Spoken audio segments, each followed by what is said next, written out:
প্রিয় কোনো মানুষের স্পেশাল দিন আর স্পেশাল কিছু রান্না হবে না, সেটা কি হতে পারে? কারণ আমি সব সময় আমার প্রিয় মানুষগুলার স্পেশাল দিনগুলাতে ওনাদেরকে একটু স্পেশাল ফিল করাতেই বেশি পছন্দ করি। তাকে স্পেশাল ফিল করানো যেতে পারে তার জন্য সামান্য কিছু কেনাকাটা করার মাধ্যমে, তার জন্য পছন্দের কিছু রান্না করার মাধ্যমে, আবার ছোট একটা অনুষ্ঠান আয়োজন করার মাধ্যমে। যেহেতু আমি আমার স্পেশাল দিনগুলাতে আমার কাছের মানুষগুলার থেকে একটু কিছু আয়োজন আশা করি, তাই আমিও চেষ্টা করি আমার প্রিয় মানুষগুলার স্পেশাল দিনে সামান্য কিছু আয়োজন করার জন্য। এর আগের ব্লগটিতে আপনারা দেখেছেন আমি কি কি বাজার করেছিলাম, এবং এই ব্লগটিতে আপনারা দেখবেন আমি আমার বোনের জন্য কি কি রান্না করেছিলাম। আমি ওর জন্য পোলাও, পটল ভাজি, রোস্ট, খাসির মাংস এবং পায়েস রান্না করেছিলাম। হ্যালো সবাইকে, কেমন আছেন সবাই? চলুন একেবারে রান্নাতেই চলে যাওয়া যাক। আমি প্রথম কড়াইয়ে তেল গরম করে পেঁয়াজ এবং রসুনটা একটু ভালো মতো ভেজে নিই। এর ভিতরে আমি গোলমরিচ, জিরা, শুকনা ঝাল এবং আদার ব্লেন্ড করা অংশটা দিয়ে দিলাম। ভিতরে পরিমাণ মতো হলুদ এবং লবণ দিয়ে খাসির মাংসটা দিয়ে ভালো মতো কষিয়ে নিচ্ছিলাম।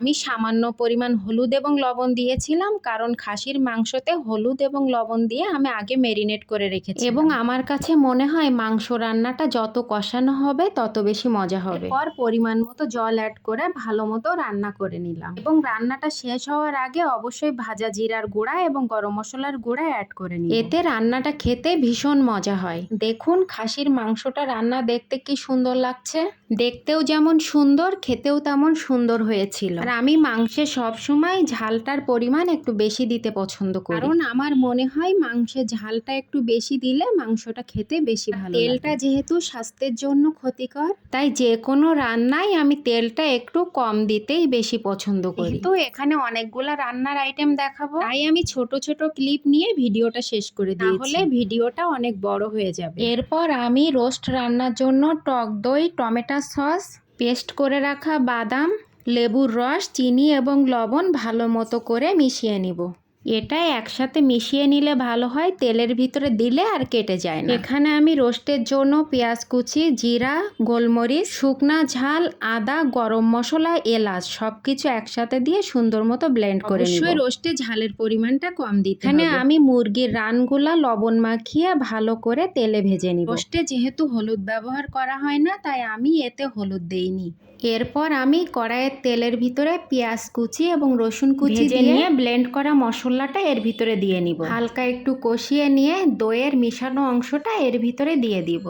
কিছুক্ষণ কষিয়ে নিয়ে মুরগির ভেজে রাখা রানগুলা এর ভিতরে দিয়ে দিব। এরপর আমি লবণ দিয়ে কিছুক্ষণ কষিয়ে নিব যাতে লবণ এবং মশলাগুলা রানগুলার ভিতরে ভালো মতো ঢোকে। এরপর আমি 1 কাপ পরিমাণ দুধ দিয়ে কিছুক্ষণ রান্না করে নিব। এরপর নামায় নেওয়ার সময় ভেজে রাখা জিরা, গরম মশলা, এলাচ সবকিছুর গুঁড়া অ্যাড করে দিব। আমি রোস্ট রান্না করলে সব সময় ঘরোয়া মশলা দিয়ে রান্না করি। কিনে আনা রোস্টের মশলা দিয়ে রোস্ট রান্না করার থেকে ঘরোয়া মশলা দিয়ে রোস্ট রান্না করলে রোস্ট বেশি মজা লাগে। বিশ্বাস না হলে এভাবে রান্না করে একবার খেয়ে দেখবেন, ভীষণ মজা লাগবে। এই যে দেখুন দেখতে কত সুন্দর লাগছে।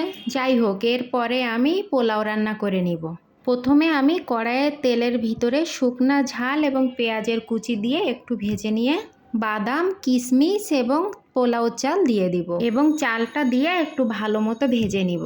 আমার কাছে পোলাওটা এইভাবে রান্না করতেই বেশি ভালো লাগে। ওদিকে আমি চালের ডাবল জল গরম করতে দিয়েছিলাম।